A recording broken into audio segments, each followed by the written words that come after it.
Did you miss your deadline to renew your Medicaid coverage? You can still send your completed annual review form to Healthy Connections Medicaid. You may be assigned to another health plan, but you can ask to come back to First Choice within 60 days of renewed Medicaid eligibility. It's your family. It's your choice. First Choice is the right choice. Renew and choose us. Visit selecthealthofsc.com/renew to learn more. On Instacart, I can shop a huge selection of pet supplies, from that one brush that scratches him just right, to that extra comfy bed he can't wait to flop down in. And I get everything delivered right to my door in as fast as 1 hour. Okay, settle down. I know it's here. Yes, very exciting. Visit instacart.com or download the app to get a free delivery on your first 3 orders. Offer valid for a limited time. Minimum order $10. Additional terms apply. Instacart. Add life to cart.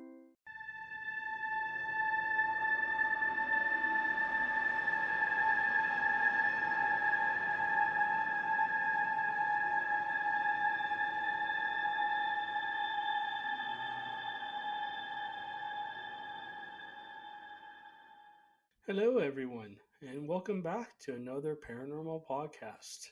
You're listening to Matt on the Deep Woods Paranormal podcast. Today, we're going to be talking about a couple of things. The most popular things out there seems like ghosts and Bigfoot. So, what I wanted to talk about with ghosts, everybody asks me, look at this little girl behind me if you're watching this video-wise, how's the doll? Are you still having activity? Have you had anything strange happen? Have you seen anything? Have you documented anything? Up on this shelf over here in the corner, you can't see it in this video, but there's actually a home security camera that is trained on her and basically watches her 24/7 like a hawk. I know that's kind of creepy, but if she decides to get up and jump off that little platform she's on, I want to know about it before she gets to my room or wherever I'm at in the house. So, likelihood of that happening is like slim to none. But her attachment does seem to move around the house quite a bit. About a week ago, Amanda and I both had some strange experiences. So I was sitting in the living room, which actually just kind of you can see right down the hall into the office. In the office door, there was this thing, just this almost. If you've ever seen the movie Predator, it almost looks like that without all the 3D effects. It's just a clear silhouette of what looks like a person standing in the doorway. And I looked at it, and normally they just go and disappear. But for some reason, this thing, here, I'll just turn this a little tiny bit. So you can see the door on my left, probably your right, if you're watching this video. So essentially, the door in this office is always left open. I don't mind if the cats come in here or the dogs come in here. They don't really do much. But I always make sure it's wide open. So essentially, if you can see right here, I should probably go grab them.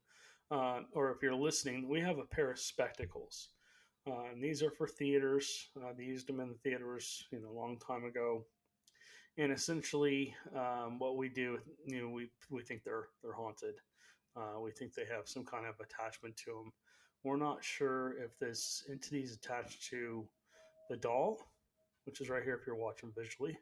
The dragon, which is basically some kind of a wood carving that somebody made. It's just a piece of art, but we picked it up from somebody's house who had perished, unfortunately. And then there's spectacles, which we got in a said to be haunted place. And essentially, we think that there's something try the skin. We think there might be something attached to them as well. A lot of things in this office probably have some kind of attachment. Most of it, I would say 90% of it is dormant. It doesn't act or do anything in the house. Our house is extremely quiet, usually, as far as ghostly activity goes. There's not a lot of activity happening. which is nice. It's kind of nice to come home to a location where there's no activity, because we've lived in multiple homes. If you listen back to our older podcasts, where we've had all kinds of crazy activity, and living with somebody unseen or somebody's unseen is pretty interesting, if you will. So, especially when they're not so nice and they're a negative entity. All right. So, you're asking, okay, what exactly has happened? What did you guys experience? So, like I said, I saw the silhouette in the door multiple times. The first time I saw it, this happened over a week's time. First time I saw it, it was a black silhouette, tall, long, skinny entity. It looked like a female. Didn't tell Amanda, just kind of kept it to myself. And it seems like every night she would come over and stand in the door till I saw her. She would stand there and then basically, walk back over right here, right? If you're watching um, the video podcast, standing right in front of where that table is, essentially, with the doll and everything on it. So I got up and walked in here one day, and I basically almost ran right into her. I didn't even see her until I got almost on her. She was standing in the doorway, and I put my hand out, and I got this staticky electricity, which was kind of cool. You'd think if you were going to run into a ghost, that's kind of how they would be. So I had a conversation with her, a one-sided conversation. I said, "Okay, what are you attached to?" And of course, I never heard anything. There was no telepathic messages going back and forth, which I kind of wish there were, so I could figure out who she was. Um, and then essentially, I just kept asking her questions, and then finally she disappeared. Now, whoever she is, maybe she's not even attached to any of that. Maybe she's attached to a piece of gear, or she just comes here to hang out, or I don't know. I don't know who this entity is. She seems to. She finally got to the point where she wasn't being able to communicate with me in the way she wanted, I think. And so after about a week, I finally told Amanda that she showed up one night and she just looked really, she wasn't a shadow anymore. She was more clear. I could kind of see her. I could see long black hair. I could see she's a tall, skinny white lady. Couldn't make out the clothes, but I could kind of make her out. She was just a silhouette. And anyways, it's just imagine a person, if you basically took all the pigment out of them and they were kind of a milky white, or clear milky white substance, but in the form of human. That's basically what I saw. But I could tell for some reason, I think this time she kind of showed me what she looked like. She looked more like a rock star or something. Long black hair. I could see she had kind of a narrow chin. Like I couldn't make out the color of her eyes. She was wearing a pair of sunglasses. She had a black dress on and knee-high boots on. So, anyways, that's the way I saw her. What's interesting about that is that same night that we had another visitor. She showed up in her bedroom, and I'm like, okay. I had gotten up to go to the bathroom, came down back and sat down, and again put my hand out. I'm like, who are you? Why are you here? And I'm like, oh, are you attached to the doll? Blah blah blah blah. And she just disappeared after about 10 seconds worth of questioning, which was a long time for an entity to manifest like that. So, anyways, the next night, Amanda has a dream about this lady in a theater, and essentially, she should really be telling this story. So I'm just going to generalize it, and if she wants to come on and talk about it later on, she's not feeling great tonight, so um, she won't be able to come on. But so essentially, she dreamed about this woman. She was in a theater, which is interesting because that's where the spectacles were, and she looked like she was either doing in some kind of a play or something. And Amanda said she basically looked at her, blew her a kiss, and then walked out the door and then disappeared in her dream. This is just in her dream. I do believe Amanda makes contact with spirits in her dreams. I think that's just how she is. She wakes me up a lot of time having a conversation. And I'm like, what the hell? And I look over and I see something, and then it disappears and she stops talking. And then I question her about it the next morning. She's like, I don't know. I don't remember. Now that makes sense because our brains don't remember dreams. Dreams are not a memory. They're just basically something that is projected through our self-conscious. And then basically at the end of the night, when you wake up, all that's gone. So very interesting that I had a visual sighting of her, and then Amanda had a dream of her. Well, I had multiple visual sightings of her, and then Amanda had a dream of her, and she blew her a kiss. And since that has happened, I've not seen her since. So I don't know, if that was her saying goodbye. Ooh, I am. If you're watching the video chat, oh my gosh, I have goosebumps all down my arms as I'm talking about this. Maybe she didn't leave. Maybe she's like right behind me. Who knows? You're welcome to stay. You seem to be a nice person, whoever you are. I enjoy talking about you and experiencing you, so you're welcome to stay. We'll have to open up another line of communication one of these days. We'll put the spirit box back in front of the doll on that table and see who comes through. If you go anywhere else in the house, anywhere else, nothing. The spirit box just goes like it does, the annoying loud tones that it makes as it's scanning through its radio frequencies. So we get very little in this house, to next to nothing with a spirit box. But you come in here and you set it down in front of the doll, and it's like, whoa, okay, hold on, slow down. Let me record this because I'm missing some stuff. I have to see what you're saying. Okay, so people also asked, how'd the haunted jail go? If you didn't know, last Friday night we were actually out at a haunted jail. I can't describe the location. I can't tell you anything about it. I've been sworn to secrecy. So at this point in time, I can tell you what happened. I've never seen anything like that. Ever, ever, ever. If you watch the live stream over on our Facebook page, Deep Woods Paranormal page, you saw what happened with the K2s. Oh my gosh. Sorry, that's little Miss Tink back there deciding to scream her little head off. So essentially, I had 8 K2s sitting out. And I'm not going to ruin this because we probably are going to put a video out with the actual jail investigation so you guys can see it. So I had 8, I think I had 6 or 8 K2s. I think 6 of them were on the table in front of trigger objects. Now you're asking, what's a trigger object? A trigger object is just something that a spirit or a ghost or whatever you want to call them, an entity, might have been fond of back in the day. And we just got invaded by a bunch of dogs. So essentially, what we do is we put these trigger objects like whiskey. We put an old bottle of whiskey. This jail was built in the 1930s and then was closed in the early 1980s. But we put a whiskey bottle out because that on the spirit box, that's one thing they asked for. So we brought whiskey.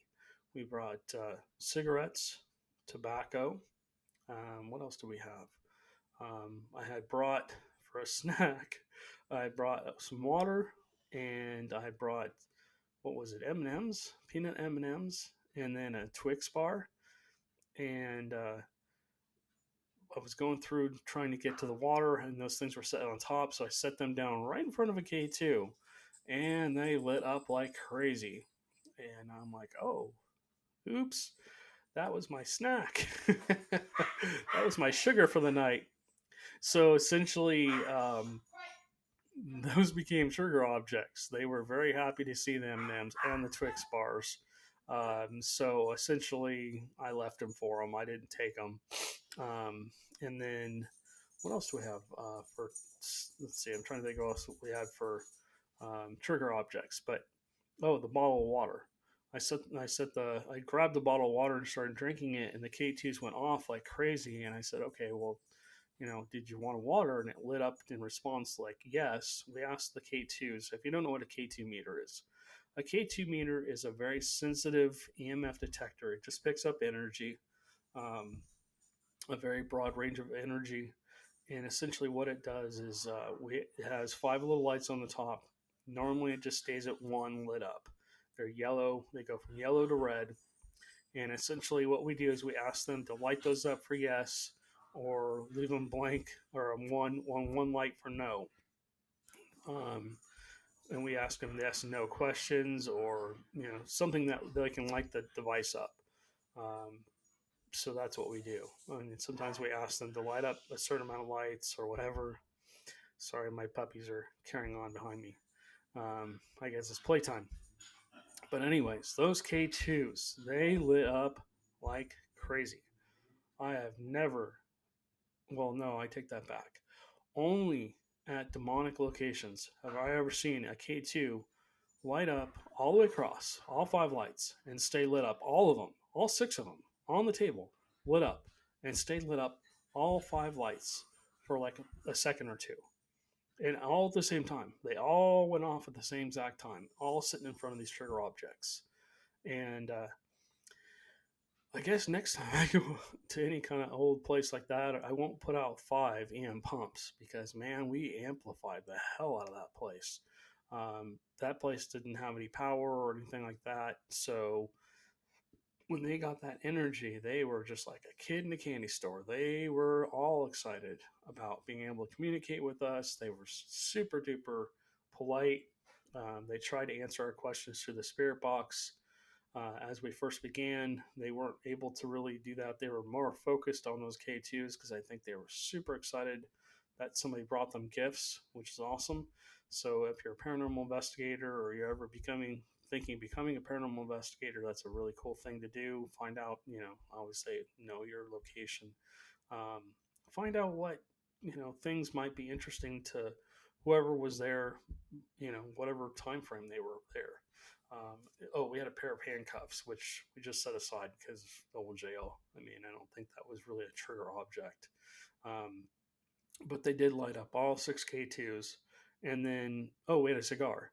So one of the girls picks up the cigar and she puts it on top of the K2, and they had not had any hits on their K2 at all. No light ups at all.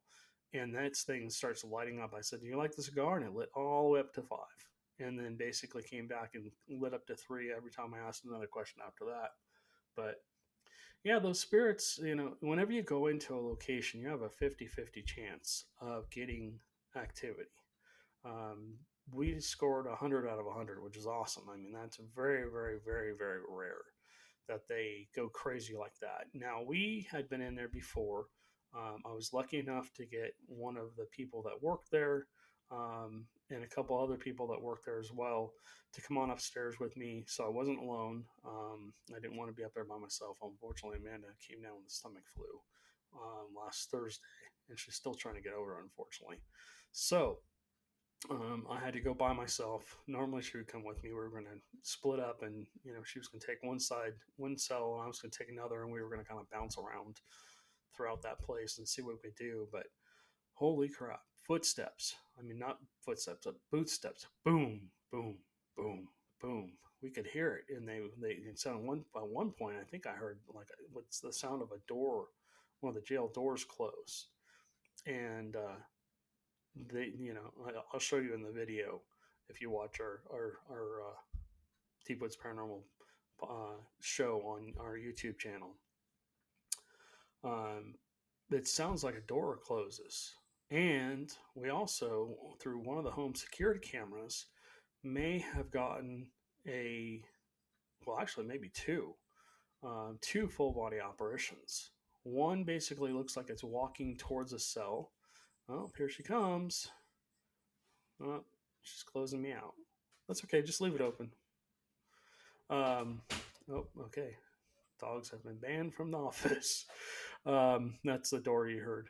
That's my wife closing the door. That's Amanda. So essentially, yeah, I mean, then it basically looks like it turned around and it looks different. It's a different shape and stuff like that. And then it walks into a wall. And so I'm going to be blowing that up. That's just off my phone. With it being that small, even with a cell phone, I don't care. It's just too small to tell exactly what it is. So we'll go through that again and double check to make sure that wasn't one of us. But I know exactly where everybody was at that point. So unless somebody came upstairs to the jail, which I'm pretty sure didn't happen, we basically were by ourselves. So, anyways, where's my Bigfooters out there? Got some exciting news. We are going to be returning to Joe's camp. If you've seen our Joe's, goosebumps. Something's excited about that. Something's standing like right behind me. It's freezing cold down my back right now. Okay, can you back off just a little bit? If you need some energy, take it from somewhere else, please. Um, Back off. Come on, back off. It's just freezing cold all around me right now. Okay, back off. I just got goosebumps from head to toe. This is probably some kind of human spirit, something exciting. Excited that I'm talking about this. All right. So, if you have not watched our YouTube video of Joe's camp, we did a documentary up there. We were up there for doing research for about a year and a half. Unfortunately, our research kind of came to a close when the Bigfoot stopped responding to us. I think what was going on actually is they were going into mating season, and so from November till about now, they're quiet. I've been talking to Joe off and on over the last month. He says, "Matt, they're back. They're walking through the middle of my property." He showed me some really cool pictures. Um, so he's been doing a lot of work on his property, trying to get it ready. One of the things that we had talked about doing was setting up a camp at the back of his property, back up in their territory. Because what happens is they kind of creep down through the trees, through the tree line, and then they'll come to the edge of the forest, or before the trees were cut down. If you've, I'm not going to go too much into that. If you've listened to my podcast before, you already know about that, or you can go back and listen to some of our other podcasts when I talk about Bigfoot, especially at Joe's. So essentially, he had to cut down his trees because of bark beetles, and now his land's a little bit more open. I'll quickly describe Joe's property. His property is pretty much like a football field. It's 55 acres. It's long, and it's not skinny, but it's pretty wide. But it's longer, much longer than it is wide. It's probably double the length of the width, um, if that makes sense. So the back left portion of his property, there's a cemetery back there. There is um, basically freshwater springs, and he left a lot of the trees there. After his trees were cut down, we went back up there and looked around a little bit, myself and another Amanda, not my wife Amanda, and we had a few experiences. In fact, we found we found a 23-inch footprint. Massive. I've already talked about that, so I'm not going to dwell on that. Anyways, so basically he's cleared up. Okay, something just moved on my desk. So he's cleared out a lot of the debris that was left after the trees were all taken down. He smoothed the area out a little bit. He's recreated the road that the Bigfoots blocked.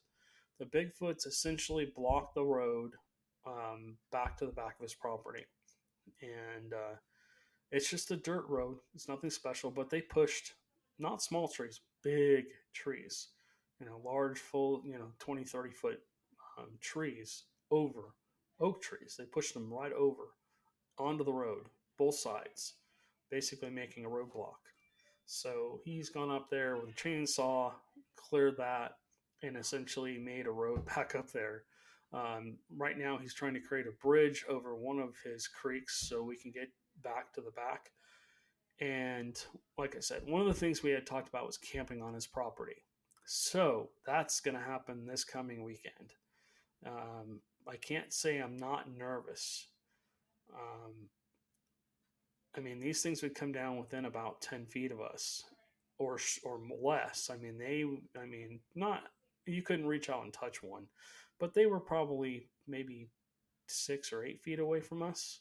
They were not shy. They would come down and cruise down and, you know, stand behind a tree and peer around the corner. If you watch Joe's Camp, you can see all the eye shot we got. It was the craziest thing. You'd sit there and on the view, you couldn't see them without an infrared device.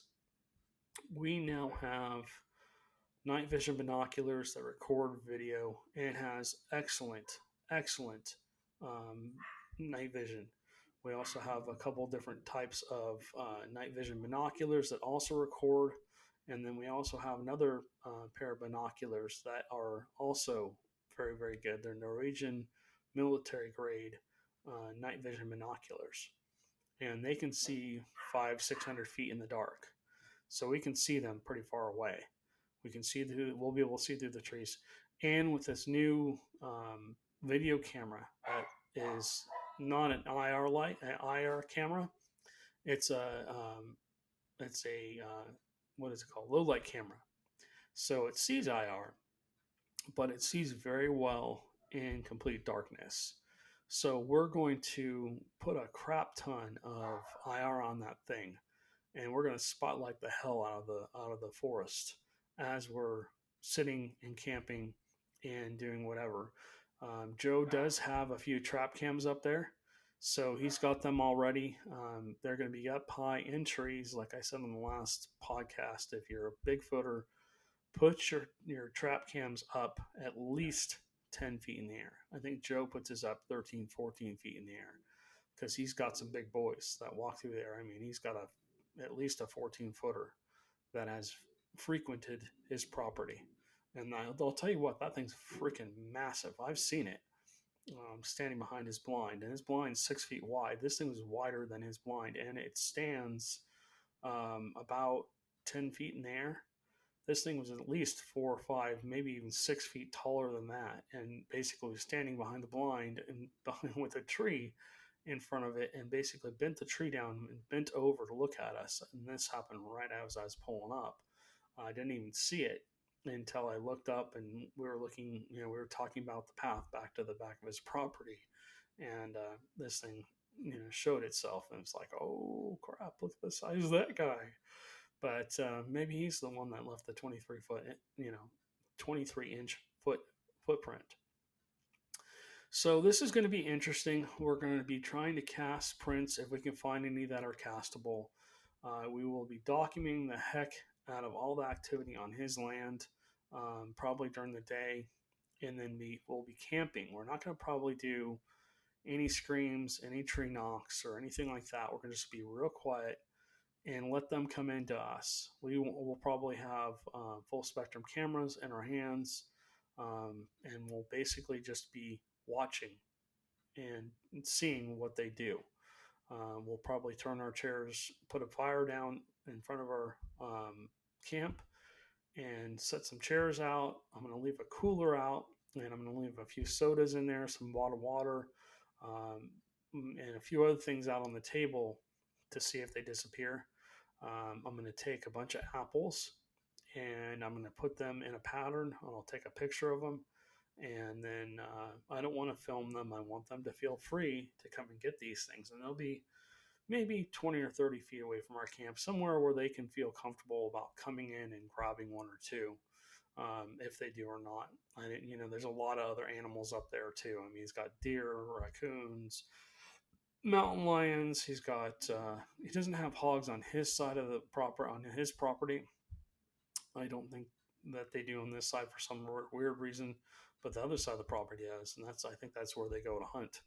The Bigfoots come through the side of his property down there to go hunt. They cross across that road and stuff like that. So, anyways, this should be interesting. Like I said, I can't say I'm not a little bit nervous to be right in their living room. The reason I'm nervous is, of course, I had that close encounter with that one Bigfoot in Black Star Canyon. And of course, it never did anything to me. It didn't hurt me. It just was trying to scare me out of there, which it did. So I don't, I don't blame them for anything that they've done.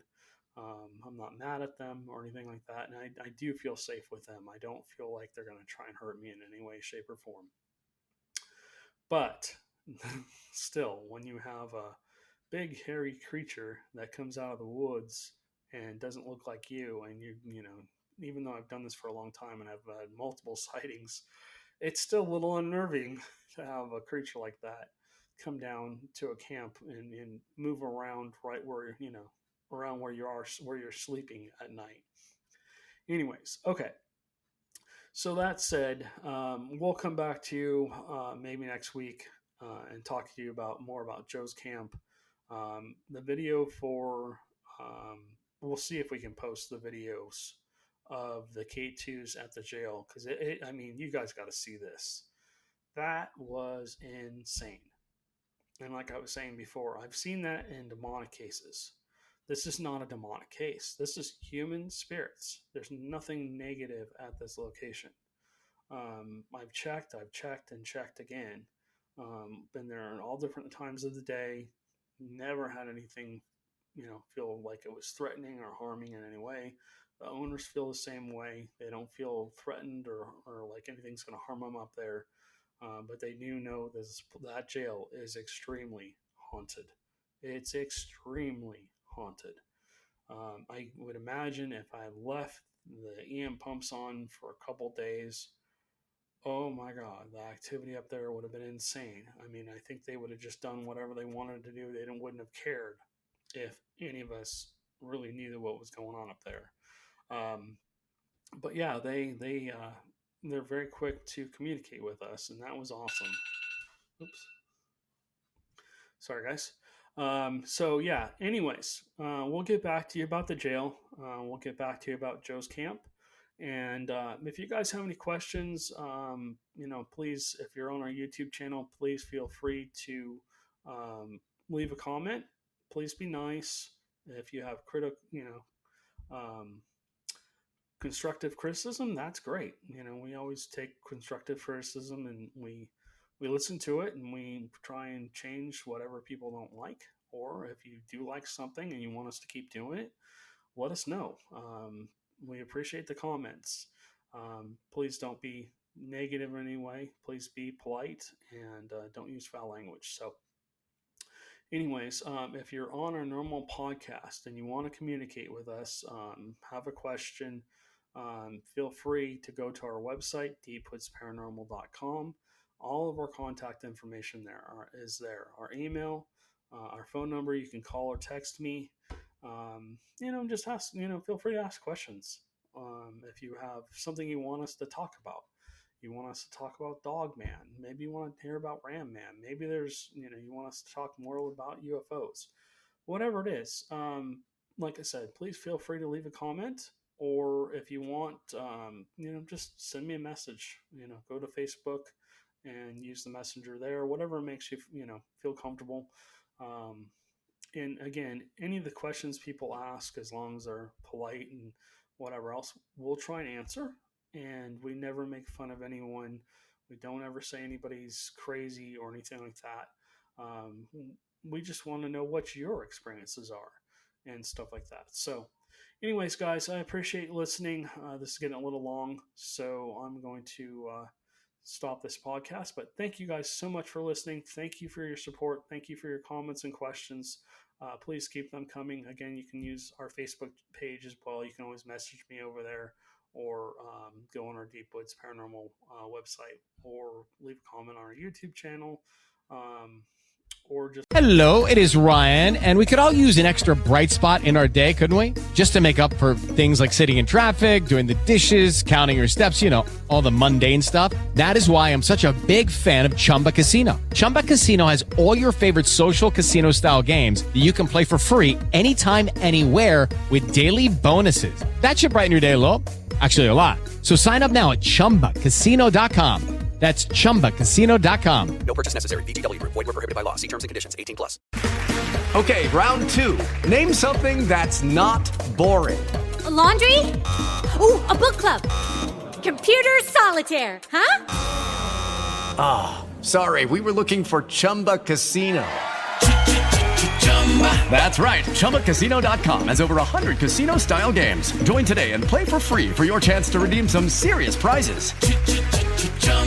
ChumbaCasino.com. No purchase necessary. Void where prohibited by law. 18 plus terms and conditions apply. See website for details.